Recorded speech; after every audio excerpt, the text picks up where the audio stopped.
안녕하세요. 최석찬 목사입니다. 저는 이 시간 어린이날을 맞이해서 다음 세대에 하나님이 기뻐하시는 리더 인재가 되자라는 제목으로 함께 귀한 시간을 나누도록 하겠습니다. 박영숙 씨라는 분이 있는데요. 이분은 어떤 분이냐면 UN 미래보고서 새로운 미래가 온다, 미래 예측, UN 미래보고서 2로 이런 책으로 우리에게 익숙하신 분인데요. 이분은 한국수양부모협회 회장으로 역임하셨고 호주 대사관 공보실장으로 6년, 영국 대사관에서 18년간 근무하셨고 79년에 미국에 유학하셨고 시아버지는 노르웨이 사람, 시어머니는 독일 사람, 남편은 미국 사람, 본인은 미국에서 불어를 전공했습니다. 경력만 봐도 대단하죠. 정말 글로벌한 인물이 아닐 수가 없는데요. 이분이 유럽의 유수한 학자들과 함께 교제하면서 무엇을 느꼈냐면 유럽의 뛰어난 지도자들은 2040년, 50년, 60년 다시 말해서 우리의 자녀 세대들이 살아가야 할 세상을 걱정하면서 그 시대를 준비하고 있더라는 겁니다. 그래서 이분이 아차 싶어서 한국의 지도자들이 바로 이와 같이 미래를 우리 다음 세대들에게 아름다운 세상을 만들어서 물려줘야 되겠다라는 생각을 가지고 책을 쓰기 시작했습니다. 이 책에 여러 가지 내용이 있습니다만 이 책의 핵심 중에 핵심이 뭐냐면 앞으로 세상은 네 가지로 크게 변화될 것이다 라고 예측을 하고 있습니다. 이 네 가지가 뭐냐면 첫째, 국경이 사라진다는 겁니다. 우리의 자녀 세대들, 즉 이 방송을 듣고 있는 어린이들은 마치 오늘 놀러 가는 것처럼 부산에서 어느 지역을 쉽게 여행하는 것처럼 한국에서 일본으로, 중국으로, 유럽으로 혹은 아메리카 대륙으로 너무나 쉽게 자신의 업무를 위해서 혹은 여행을 위해서 쉽게 안방처럼 드나드는 그런 세상이 될 것이다. 이런 이야기를 합니다. 두 번째는 출산율이 세계 선진국을 좌우할 것이다. 이렇게 얘기했는데요. 지금까지는 후진국일수록 출산율이 높았지만 앞으로 2040년, 50년대쯤 되면 선진국일수록 출산율이 높아질 것이다. 출산율에 따라서 선진국이냐 후진국이냐 판가름하는 그런 시대가 될 것이다. 이렇게 이야기하고요. 세 번째는 영어가 세계를 변화시키는 커다란 화두가 될 것이다. 이렇게 이야기합니다. 다시 말해서 이 방송을 듣고 있는 어린이들은 아마 직장에서 근무할 때쯤 되면 모든 업무의 언어가 대부분이 영어가 될 것이다. 이렇게 이야기합니다. 그리고 앞으로 20, 30년 뒤에 영어 공용화라는 이 화두가 계속 지금도 거론되고 있는데요. 앞으로 20, 30년 뒤에는 모든 학교에서 영어로 수업하는 날이 올 것이다. 이렇게 이야기를 하고 있습니다. 영어 못하면 안 되겠죠. 네 번째는 블록화가 이루어질 것이다. 다시 말해서 경기도와 중국의 산동성이 경제 특구로 묶여버리는 겁니다. 다시 말해서 경기도에 사는 사람이 중국 산동성에 사는 사람과 마치 한 동네에 사는 사람처럼 쉽게 왕래가 될 것이고 그 지역에 묶인 지역의 사람들은 경제, 교육, 문화 이런 모든 분야에 있어서 교류가 활발하게 이루어질 것이다. 이렇게 이야기를 합니다. 부산은 일본의 모 지역과 함께 묶여서 새로운 나라 개념으로 움직이게 될 것이다. 이렇게까지 이야기합니다. 특별히 박영숙 씨는 자신이 쓴 책 4권을 통해서 앞으로 이런 직종이 뜰 것이다. 이렇게 이야기하는데요. 첫 번째가 뭐냐면 저출산 고령화로 여성 인력이 뜰 것이다. 고령화 인력이 뜰 것이다. 장애 인력이 사회에 급속하게 대두될 것이다. 이렇게 이야기합니다. 두 번째는 가사 도우미, 부모 대행업 등 이런 직업이 흥황을 이룰 것이고 세 번째는 뷰티, 미용, 헬스케어 이런 부분에 있어서 사람들이 굉장히 좋아하게 될 것이다. 끊임없이 사람들이 이뻐지려고 하죠. 네 번째는 장애인 서비스, 다섯 번째는 평생교육 지식산업, 여섯 번째는 물리치료사, 일곱 번째는 서비스 산업 이런 것들이 우리 사회에 존경받거나 우리 사회에 아주 인정받는 그런 직업군이 될 것이다. 이렇게 이야기하고요. 여덟 번째로 식당, 미용, 은퇴, 서비스 컨설턴트, 아홉 번째는 고령화 시니어 산업, 열 번째는 노인 의료, 노인 레저, 관광 산업들이 활성을 이룰 것이고 11번째는 인력 산업, 다목적 매니저, 헤드헌팅, 그다음에 12번째는 컨설턴트 천국이 될 것이고 13번째는 평생교육, 코디 이런 것들이 인정을 많이 받을 것이다. 이렇게 이야기합니다. 반면에 2040년 정도 되면 이런 직업들이 사라진대요. 어떤 직업이 사라지냐면요. 아마도 정당 정치가 약화되거나 사라질 것이다. 법 관련 직업들 이런 직업군들이 지금처럼 커다란 권력을 휘두르는 그런 시대는 사라질 것이다. 이렇게 내다보고요. 두 번째는 모든 제조업은 제3세계로 넘어간다. 이렇게 이야기합니다. 세 번째는 웨딩 산업이 사라진다 그랬습니다. 사람들이 많이 결혼하지 않기 때문에 지금에 있는 많은 예식장들이 사라질 것이다. 이렇게 이야기하고요. 네 번째는 아동 보육 산업이 줄어들거나 사라질 것이다. 이렇게 내다봅니다. 왜냐하면 많은 사람들이 결혼을 하지도 않고 아이도 많이 낳지 않을 것이다. 이렇게 내다봅니다. 다섯 번째는 영국의 왕실이 사라질 것이다. 이렇게 내다보고요. 여섯 번째는 많은 사람들이 결혼을 굉장히 복잡하게 하는 그런 세상이 될 것이다. 내다보고요. 일곱 번째는 공산당이 사라질 것이다. 굉장히 기쁜 얘기죠. 여덟 번째는 소아마비가 사라질 것이다. 이렇게 내다봅니다. 왜냐하면은 2040년 정도 되면은 줄기세포가 굉장히 보편화되기 때문에 이런 치명적인 병, 불치병들이 많이 사라질 것이다. 내다봅니다. 아홉 번째는 마약과의 전쟁이 사라질 것이다. 이렇게 내다봅니다. 과학기술이 발달하기 때문에 우리 몸에 스캔만 딱 해도 이 사람이 어떤 종류의 마약을 언제부터 얼마만큼 복용했는지 정확하게 진단해주는 기계가 나올 것이다. 이렇게 내다봅니다. 열 번째는 사생활 보호가 사라질 것이다. 이렇게 내다봅니다. 왜냐하면은 CCTV가 보급된다는 겁니다. 2001년도인가요? 영국에 테러가 있었는데 이 테러를 잡은 사람은 경찰이 아니라 바로 CCTV라는 사실입니다. 다시 말해서 폭력과 테러로부터 자신의 안전을 보장받기 위해서 기꺼이 자기 사생활을 포기하는 그러한 시대가 될 것이다. 이렇게 내다보고 있습니다. 미래는 정말 놀라운 세상이 될 것 같습니다. 또 한 사람을 소개하겠습니다. 미래의 물결이라는 책을 썼던 자크 아탈리인데요. 이 자크 아탈리는 어떤 사람이냐면 프랑스 전 대통령의 특별 보좌관입니다. 이 사람을 향해서 많은 사람들이 뭐라 그러냐면 전 세계에서 가장 똑똑한 사람 중에 한 사람이다. 이렇게 이야기합니다. 그래서 이분을 향해서 뭐라 그랬냐면 0.0001%의 지식인이다 라고 이야기할 만큼 극찬을 했는데요. 여러분들이 잘 아시다시피 미래학자는 단지 미래에 대한 전문가일 뿐만 아니라 과거, 즉 역사에 대한 해박한 지식을 가지고 있고 뿐만 아니라 현재 상황에 대해서, 즉 사회에 대해서 정확한 분석을 할 수 있는 탁월한 사회학자이면서 정치, 경제, 문화, 사회 다방면의 지식을 갖추고 있는 뛰어난 석학입니다. 이 뛰어난 석학이 어떤 이야기를 했냐면 자신의 책에서 2020년 정도 되면 미국이 지금의 세계 패권의 자리를 내놓고 11개의 나라가 새로 뭉쳐서 지금 미국이 하고 있는 그 일들을 할 것이다. 이렇게 이야기합니다.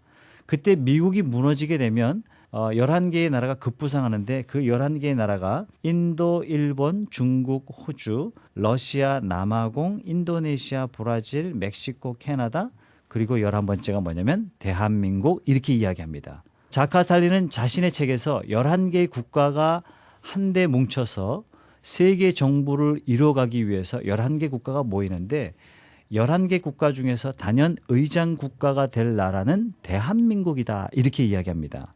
어린이 여러분, 여러분들이 2025년 정도 되면 나이가 어느 정도 될까요?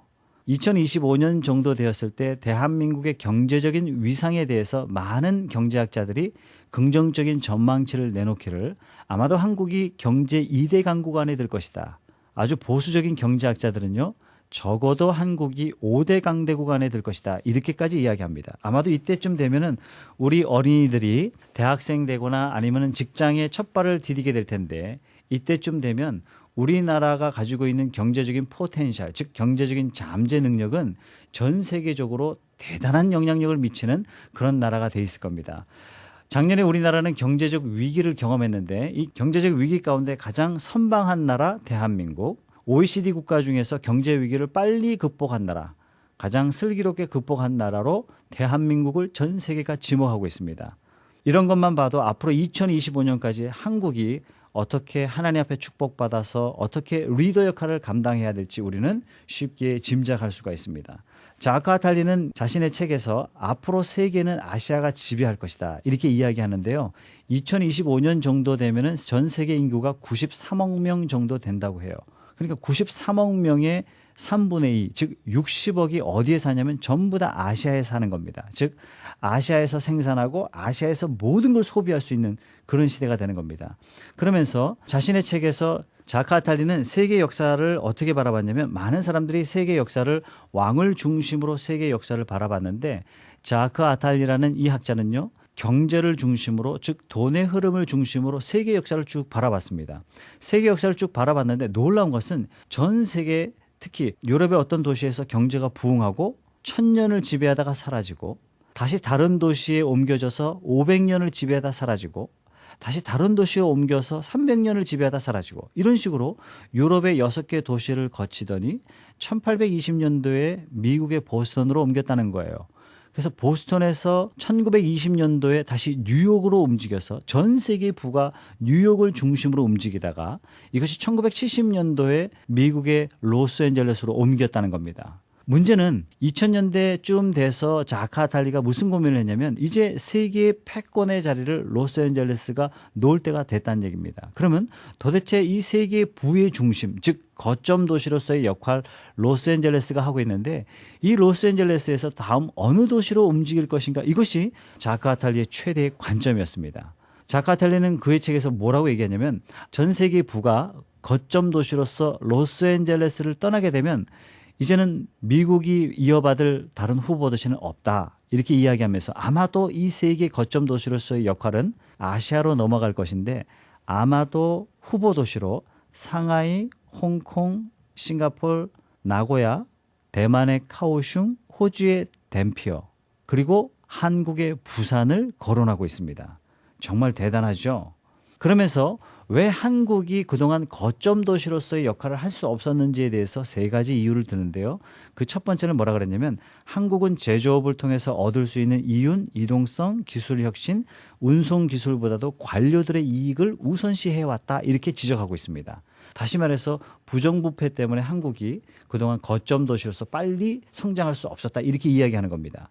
두 번째는 뭐냐면 한국은 오랜 동안 해양 산업을 소홀히 했다. 그래서 지속적으로 해양을 제어할 수 있는 능력을 발전시키지 못했다, 이렇게 지적합니다. 세계 여러 나라를 여행해 보면요, 놀라운 것은 어떤 나라든지 해변 도시는 그 나라에서 가장 발전한 도시입니다. 저는 개인적으로 서울에서 오랫동안 살면서 부산에 내려와 보면 무엇을 느낄 수 있냐면 서울과 부산의 격차가 너무 심하다는 겁니다. 다시 말해서 그동안 한국이 해변 도시들을 성장시키는데 그만큼 안목이 좀 부족하지 않았나, 이런 생각을 합니다. 자, 그런 의미에서 부산에 살고 있는 여러분들은 큰 긍지와 자부심을 가지고 앞으로 부산을 통해서 세상을 변화시킬 하나님을 기대해 볼 만도 하겠죠. 그죠?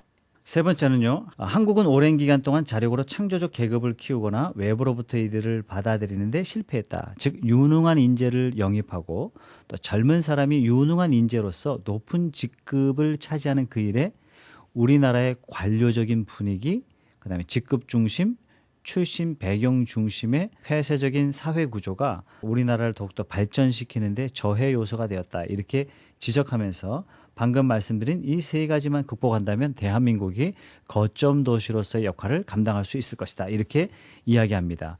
저는 이러한 내용들, 즉 뛰어난 미래 석학들의 자료들을 통해서 무엇을 알 수 있냐면 하나님께서 우리 대한민국을 앞으로 크게 축복하실 것을, 다시 말해서 이 방송을 듣고 있는 어린이들을 통해서 대한민국을 위대하게 사용하실 것이라는 비전을 보게 됩니다. 자, 그렇다면요, 그런 시대를 위해서 우리가 준비돼야 됩니다. 그래서 다시 말해서 나는 그냥 평범한 나로 살아가는 것이 아니라 하나님이 대한민국을 크게 세우실 것이기 때문에 내가 하나님 앞에 크고 위대한 자로, 다시 말해서 준비된 자로, 나를 통해서 세상을 먹여 살릴 자로 하나님 앞에 준비될 필요가 있습니다. 이 세상의 훌륭한 지도자들이 어떻게 준비되었는지 살펴보면요, 내가 어떻게 준비해야 될지 답을 얻을 수가 있습니다. 몇 분을 소개할 텐데요. 싱가포르의 이광효 수상을 소개하겠습니다. 싱가포르의 이광효 수상은요, 우리나라의 내가 걸어온 인류 국가의 길이라는 책을 통해서 우리에게 소개된 분이신데요. 이분은 20세기가 낳은 가장 위대한 지도자다라고 토니 블레어 전 수상이 이야기할 만큼 대단한 지도자입니다. 생존에 급급한 나라에서 인류급 나라로 만들었던 탁월한 지도자다라고 자크 시크라 전 대통령도 그렇게 이야기하죠. 왜냐하면 1950년도에 싱가포르는요, 곧 없어질 나라였어요. 폭력이 난무하고 도적이 들끓고 민족 간의 갈등이 심했던 나라입니다. 그런데 이 나라의 수상으로 30년간 독재하면서 싱가포르를 전 세계에서 가장 잘 사는 나라, 통계적으로 보면 아시아에서 살기 좋은 나라 1위, 아시아에서 가장 깨끗한 나라, 30년 만에 절망의 땅에서 희망의 땅으로 만든 지도자, 국민소득 400불에서 3만 불로 이끌었던 탁월한 지도자로 인정받고 있습니다. 이분에 관계된 자서전이요, 한 900페이지 정도 되는데요. 제가 이 책을 읽으면서 정말 깜짝 놀랐습니다. 이분의 책 내용에 보면 어떤 내용이 있냐면 1950년도 영국에서 이렇게 싱가포르 와서 자기 집 주변에 땅을 하나 샀는데 이 땅값이 너무 많이 오른 거예요. 30년 지나면서. 싱가포르는 땅이 워낙 좋기 때문에 땅값이 상당히 비싸겠죠. 그래서 땅값으로 벌어들인 돈은 내 돈이 아니라 국가가 발전하면서 번 돈이기 때문에 내 돈이 아니다. 그리고 본인이 수상으로 있을 때 땅을 처분해서 본래 본인이 샀던 그 땅값만 본인이 소유하고 나머지 모든 이익은 국가의 세금으로 다 갖다 바쳤습니다. 정말 대단한 지도자죠. 항상 인류 국가로 꿈을 꿨고요. 언제나 독서하면서 독서를 통해서 책에서 만난 이상 국가를 만들려고 언제나 노력했습니다. 특별히 환경에 법을 맞출 수 있는 탁월한 능력을 가지고 있었습니다. 법에 대한 이야기가 잠깐 나와서 그런데요. 이 책을 읽어보니까 이런 내용이 있어요. 16살짜리 미국 아이가 싱가포르에 와서 공영 주차장에서 차를 못인지 돌멩인지 날카로운 물질을 들고 모든 차를 다 이렇게 기스를 내면서 지나가는 겁니다. 싱가포르 경찰이 잡았어요. 싱가포르 법에 경범죄는 태형으로 처리하는 그런 법이 있습니다. 그래서 16살짜리 미국 아이가 경찰서에서 몇 대 얻어맞고 훈방 조치가 되도록 이렇게 처리가 됐습니다. 이 사실을 알게 된 부모님이 왔고 미국 사람들은 부모가 자녀를 때려도 자녀가 부모를 경찰에 신고할 수 있는 법이 있습니다.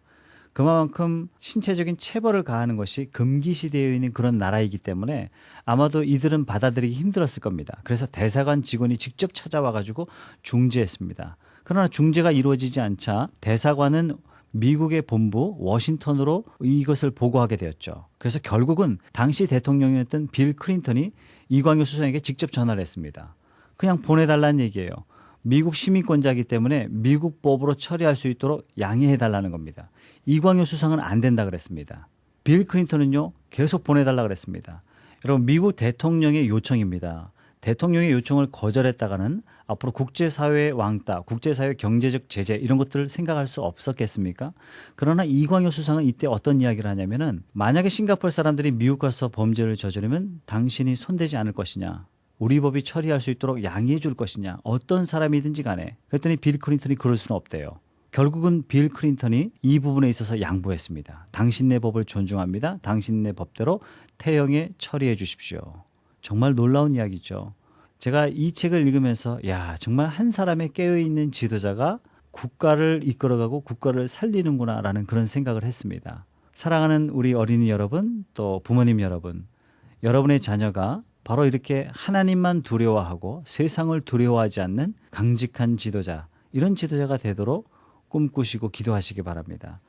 이 이광효 수상에게 당신은 어떻게 30년 만에 싱가포르를 단숨에 인류 국가로 만들 수 있었습니까? 라는 질문에 대해서 뭐라고 이야기했냐면 나는 독서의 상상력으로 지금의 싱가포르를 만들었습니다. 지금의 싱가포르는 원래 나의 독서의 상상이 하나의 실체로 나타난 것뿐입니다. 라고 이야기했습니다. 이 지도자는요. 독서하는 지도자였던 겁니다. 여러분 책을 많이 읽으십시오. 책을 많이 읽으면요.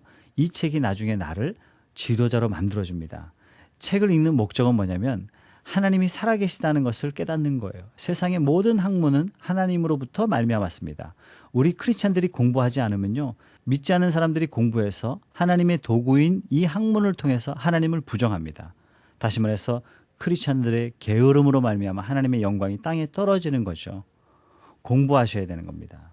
여러분 빌 게이츠를 여러분 잘 아실 것입니다. 빌 게이츠는요. 어떤 이야기를 했냐면 오늘날 나를 만든 것은 동네의 공립도서관이었습니다. 훌륭한 독서가가 되지 않고는 참다운 지식을 갖출 수가 없습니다. 문자 텍스트는 여전히 최소한 매일 밤 1시간, 주말에는 서너 시간, 그러니까 일주일에 적어도 10시간을 읽는다는 겁니다. 이러한 독서의 시간을 가지려고 노력합니다.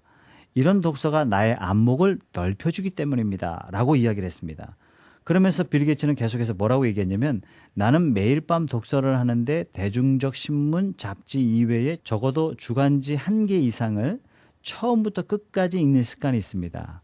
만일 내가 과학과 비즈니스 등 관심 분야의 책만 읽는다면 책을 읽고 나서도 내게 아무런 변화가 일어나지 않을 것입니다. 그래서 모든 분야의 책과 잡지를 읽습니다. 빌 게이츠는요 컴퓨터 하는 사람이 아닙니다. 얼마 전에 일간지에 빌 게이츠가 컴퓨터 하는 시간을 통계적으로 나타낸 내용이 있었는데요. 하루에 빌 게이츠가 컴퓨터 하는 시간은 40분을 넘지 않는다 그래요. 그 40분 뭐 할까요? 컴퓨터 오락할까요? 천만에요. 업무상 중요한 일만 컴퓨터로 잠깐 다루고 그가 주로 하는 일은 독서하는 일이라는 겁니다. 빌 게이츠가 휴가 가는 모습을 소개했는데요. 한 일간지에서요. 어떻게 소개했냐면요. 빌 게이츠가 휴가 가는 그 주간을 블랙 위크 이렇게 이야기하는데요. 아침에 블랙커피 한 잔 마시고 하루에 2끼로 식사량을 조절하고요. 어느 누구도 휴가가 있는, 즉 별장에 가 있는 빌 게이츠를 만날 수 없고 오직 유일하게 정원 관리사만이 빌 게이츠를 만날 수 있다 그래요. 일주일 혹은 2주간 빌 게이츠는 아무도 만나지 않은 상태에서 오직 책과 씨름한다 그럽니다. 바로 이것이 바로 세계 최고의 갑부를 만들었던 원동력이다라고 빌 게이츠는 소개하고 있습니다. 또 한 분을 소개하겠습니다. 오늘날 삼성을 만들었던 이병철 회장님인데요. 이병철 회장님이 과거에 일본에 출장을 가셨다가 일본 방송을 들으셨어요. 일본 텔레비전을 보셨는데 일본 텔레비전에서 어떤 이야기가 됐냐면 일본의 IT 과학자들 몇 명이 모여서 앞으로 30년, 40년 뒤, 즉 21세기는 어떤 세상이 될 것인지에 대한 특별 대담을 나눴는데 그 대담의 중요한 화두가 뭐냐면 반도체였습니다. 그때 한 번도 들어보지 못했던 단어 반도체를 이해하기 위해서 이병철 회장은 한국 귀국을 미루고 일본의 서점을 돌면서 반도체에 관련된 책들을 모으기 시작했어요. 이것이 계기가 되어서 반도체를 시작하게 되었고 삼성전자를 주력 회사로 키우기 시작했고요. 단 40년 만에 삼성전자가 한국에서도 인정받지 못했던 전자회사였는데 단 40년 만에 세계 최고의 회사로 만들었습니다. 이 원동력이 어디서 나왔느냐? 바로 이병철 회장의 독서 능력에서 나왔다는 겁니다. 이것이 계기가 되어서 해마다 연말이 되면 고 이병철 회장님은 일본의 서점을 돌면서 탁월한 지도자들이 쓴 책, 유수한 학자들이 쓴 책들을 깊이 탐독했다고 합니다.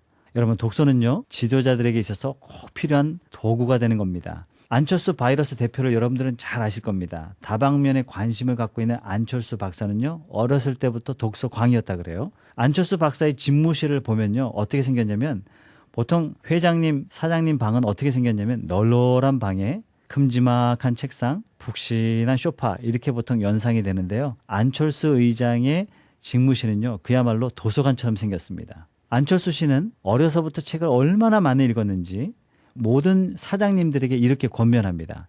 사장님 여러분, 독서하십시오. 독서하는 사장님에게 그 회사의 미래가 보장됩니다. 정말 뼈 있는 이야기죠. 또 한 분을 소개하겠습니다. 이분은 마더 테레사인데요. 마더 테레사의 자서전을 읽고 깜짝 놀랐습니다. 어떤 이야기가 있냐면요. 사랑의 선교의 수녀로서 혼자 있는 시간이 별로 없습니다. 가난하기에 사적 공간이 부족하다는 의미이기도 합니다. 그러나 하루 종일 혼자 있는 기회가 생기면 내가 가장 먼저 하는 것은 독서입니다. 나는 책 읽기를 좋아하는데 너무나 바쁘기 때문에 내가 읽고 싶은 만큼 많은 책을 읽지는 못합니다. 제가 이분의 자서전을 읽으면서 깜짝 놀란 거는요. 직업에 관계없이 나이에 관계없이 모든 지도자들은 책을 참 좋아하는구나 라는 것을 느낄 수 있었습니다. 여러분, 세종대왕을 너무 좋아하시죠? 대한민국 사람들이 가장 존경하는 지도자 그러면 세종대왕인데요. 세종대왕의 독서법은요, 백독 백습입니다. 100번 읽고 100번 쓰셨어요. 그러니까 한 저자의 사상의 깊이까지 완전히 파헤쳐서 저자 이상의 지식을 갖출 수 있었던 탁월한 지도자입니다. 세종대왕은 조선왕조 실록에 보면 이런 내용이 있습니다. 식사하실 때 오른쪽에 책 한 권 펴놓으시고 왼쪽에 책 한 권 펴놓으시고 그리고 왼손에 책을 들고 식사하셨다 그래요.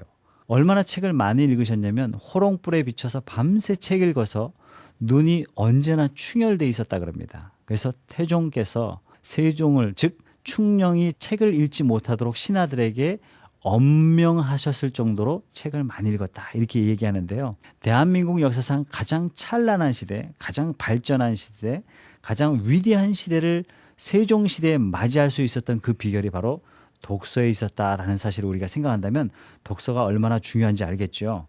여러분, 세계의 위대한 장수 그러면 나폴레옹을 꼽는데요. 나폴레옹은 생전에 8만 권을 읽었다 이렇게 이야기를 합니다. 많은 사람들에게 독서하십시오 그러면 아이고 시간이 없어서 독서 못해요. 제가 얼마나 바쁜지 아십니까? 이렇게 이야기하는데 나폴레옹이 똑같은 질문을 받았어요. 나폴레옹은 뭐라고 얘기했냐면 나는 독서할 시간 때문에 다른 일 할 시간이 없습니다. 독서는요, 시간으로 하는 것이 아니라 바로 우선순위라는 사실을 우리는 알 수가 있습니다. 요즘 토크쇼의 여왕 그러면 전 세계적으로 오프라 윈프리를 뽑고 있습니다. 오프라 윈프리의 수입을 어떤 책은 2조 5천억 원 정도다 이렇게까지 이야기하는데요. 2조 5천억 원은 한 달에 이자만 따져도 한 100억 원 정도가 되는 엄청난 금액입니다. 이것을 1년에 벌어들인다는 사실이에요. 13년간 시청률 1위, 미국을 움직이는 10사람 중에 한 사람, 연예인 수입 1위, 타임지가 선정한 20세기 가장 영향력 있는 인물 100사람 중에 한 사람, 뉴스위크 올해의 TV상을 여러 번 수상했습니다. 정말 대단한 분이죠. 이분의 방송은요, 이런 토크쇼를 진행합니다. 앞으로 21세기는 여성의 시대입니다. 감성의 시대입니다. 이렇게 토크쇼를 진행하다가 토크쇼 맨 마지막에 여성 다 따라 나오라 그러는 겁니다. 그래서 제가 여러분들을 위해서 선물 하나 준비했습니다. 여러분 뭘 줬는지 아세요? 미국의 유명한 폰티악 세단, 우리나라로 따지면 소나타 최고급형을 한 대씩 선물해 줬다 그래요. 정말 대단하죠? 2005년도에는 미국의 가장 가난한 극빈자들, 즉 자동차 없이 사는 가난한 사람들만 모아다가 토크쇼를 진행하다가 오프라가 너무 감동받았어요. 너무 불쌍해서 울컥했습니다. 그래서 여러분, 자동차 없다고 해서 기죽지 마세요. 여러분, 자동차 없다고 해서 희망을 잃고 살 수는 없습니다. 여러분, 희망을 가지세요. 여러분에게 도움이 된다면 제가 자동차 한 대 선물해 드릴게요. 그래서 모인 방청객 모두에게 자동차를 한 대씩 다 선물해 줬다는 이야기가 있습니다. 미국 서점에 가면 오프라스 북클럽이라는 기둥이 있어요. 이 기둥에는요, 오프라가 쓴 책이 아니라 오프라가 추천한 책들로 가득 메워져 있습니다. 다시 말해서 오프라는요, 방송할 때마다 많은 책을 추천했고, 이 책들이 전 세계에 많이 팔렸고, 수많은 사람들이 독서하는데 많은 도움을 줬다는 겁니다. 다시 말해서 오프라는요, 책을 참 좋아했어요.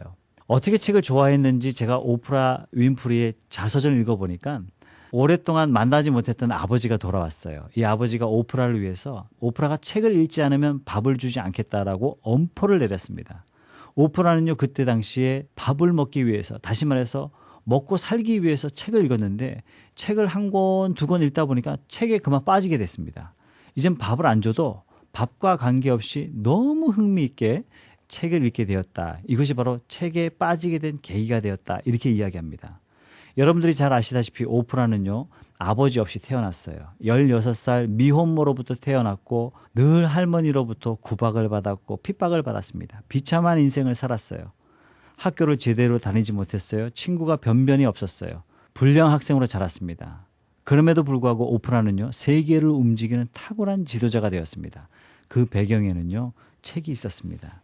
미국의 42대 대통령을 지냈던 빌 클린턴은요, 그의 책 My Life라는 자서전을 읽고 제가 깜짝 놀랐는데요. 760페이지쯤 가면 이런 내용이 있습니다. 대통령을 8년 지내셨는데 대통령 1년 딱 마치고 나서 더 이상 대통령을 못 하겠다는 거예요. 왜냐하면 평상시 본인이 결제해야 할 내용이 66건.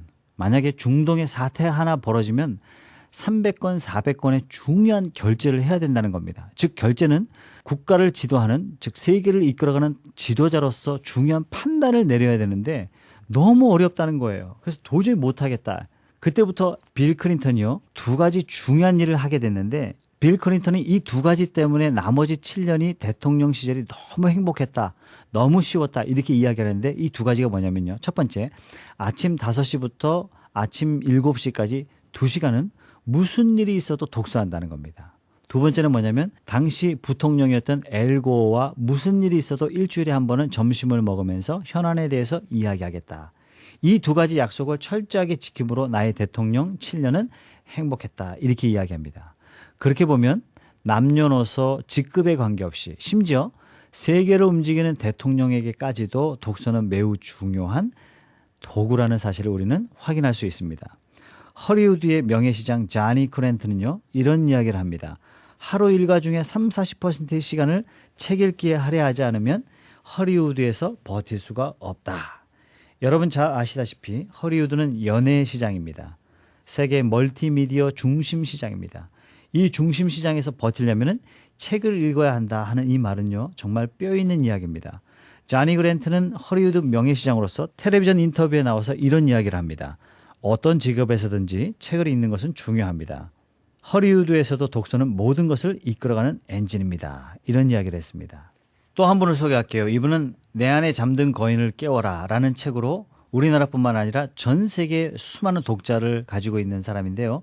앤서니 라빈스입니다. 이 사람은요, 원래 빌딩 청소부였어요. 학교도 제대로 못 나왔고 키는 197에 뚱뚱했고 두꺼운 안경을 꼈어요. 그러니까 여성들에게 매우 매력이 없는 사람이겠죠. 근데 이 사람이요, 대단한 사람이 되었어요. 어떻게 대단한 사람이 되었느냐면 청소하다가 우연히 책을 한 권 읽게 되었습니다. 이 책이 큰 도움이 됐어요. 굉장히 기분이 좋아졌어요. 또 한 권 읽었어요. 또 한 권 읽었어요. 10권을 읽게 되자 내 주변 사람들에게 책에 대한 영향력을 끼치게 됐습니다. 100권을 읽게 되자 수많은 사람들을 변화시키기 시작했어요. 200권을 읽고 300권을 읽자 자기 자신이 변화되는 것을 경험하게 됩니다. 인생이 새로워졌어요. 400권을 읽고 500권을 읽고 600권을 읽고 700권을 읽자 이미 이 사람은요, 전 세계를 돌아다니면서 자기 자가용 비행기를 타고 전 세계를 돌아다니면서 사람들을 변화시키는 탁월한 동기부여가가 됐습니다. 이 사람은 이렇게 얘기해요. 나는 단지 3년 만에 내 인생이 이렇게 바뀌어버렸다. 이 중심에는 뭐가 있었냐면 700권의 책이 있었다. 나를 이렇게 만든 것은 독서였습니다. 책은 정말 대단하죠. 그렇죠? 두 개의 대학을 제가 소개할게요. 미국의 시카고 대학이라는 대학이 있는데요. 이 대학은 어떤 대학이냐면 1890년도에 여러분들이 잘 아시는 록펠러가 자본을 댔고 예일 대학이 분교로 시카고에 세운 대학이 바로 시카고 대학입니다. 1920년도에 30세의 로버트 허친슨 박사가 이 대학에 부임했습니다. 부임해서 보니까 모든 학생들이 공부하는 것이 아니라 다 놀고 있는 거예요. 적당히 시간을 보내고 있고 늘 미팅하고 있고 이래서는 안 되겠다 싶어서 당시 젊은 시카고 대학 총장님이 어떻게 이야기했냐면 모든 학생들을 불러 모아놓고 앞으로 학교가 정한 고전 100권을 읽지 않으면 졸업을 시키지 않겠습니다. 많은 학생들이 불평불만했습니다. 그러나 학생들이요 학교 방침을 따랐습니다. 학생들이 졸업하기 전까지 학교가 정한 고전 100권을 읽기 시작했어요. 놀라운 것은 1920년도에 이 일을 시작했는데 1988년, 즉 68년이 지나서 시카고 대학이 삼류대학에서 시카고 대학을 졸업한 학생들 중에 노벨상 수상자만 74명이 나왔습니다. 물리학상 23명, 경제학상 23명, 의학상 23명, 기타상 여러 명. 정말 대단하죠. 어떻게 삼류대학이 단숨에 일류대학으로 바뀔 수 있었는가? 그 중심에는 고전 읽기가 있었던 겁니다. 로버트 허친슨 박사가 당시에 학생들을 불러 모아놓고 이렇게 이야기했다 그래요. 여러분들이 앞으로 학교가 정한 고전 100권을 읽는데 반드시 세 가지를 꼭 생각하면서 읽으십시오. 첫 번째는 책 속에서 위대한 지도자를 만나십시오. 정말 놀랍죠? 훌륭한 지도자는요, 혼자 훌륭한 지도자가 되는 법이 없습니다. 훌륭한 지도자 뒤에는 반드시 그 훌륭한 지도자가 될 수 있도록 뛰어난 지도자가 있습니다. 그 뛰어난 지도자가 살아있으면서 내 옆에서 늘 후원하면서 아낌없는 조언을 주신다면 언제나 따라다니면서 그렇게 한다면 얼마나 좋겠습니까? 그러나 그렇지 못해요. 그래서 책을 통해서 훌륭한 지도자를 만나라 이렇게 이야기했던 겁니다. 두 번째는요. 책 속에서 영원 불변하는 진리를 만나라 이렇게 이야기했습니다. 여러분 고전은요 어떤 책이냐면 경전을 풀어놓은 책이다라고 저는 감히 말씀드리고 싶어요. 다시 말해서 경전은 성경책이에요. 성경책을 쉽게 풀어놓은 게 고전인데 이 고전을 읽으면서 영원 불변하는 진리를 만나라. 다시 말해서 책을 통해서 성경의 진리를 찾아라. 이런 뜻인 겁니다. 세 번째는요. 여러분들이 고전을 읽으면서 영원 불변하는 진리를 만났습니까? 그렇다면 세 번째, 이 진리에 목숨을 거십시오. 여러분, 우리 한국 사회는요. 돈에 목숨 거는 그런 사회가 되어버렸습니다. 그렇기 때문에 우리는 물질적으로 굉장히 풍요로운 세상을 맞이하고 살고 있지만 모두가 다 불행하다고 이야기합니다. 왠지 아십니까? 돈이 삶의 우선순위에 놓여 있기 때문입니다. 교회 가서 많은 성도들이 부르짖고 있는 게 결국은 돈이에요. 그러니까 하나님 안에서 우리는 부요함을 누릴 수가 없는 이유가 바로 여기 있는 것입니다.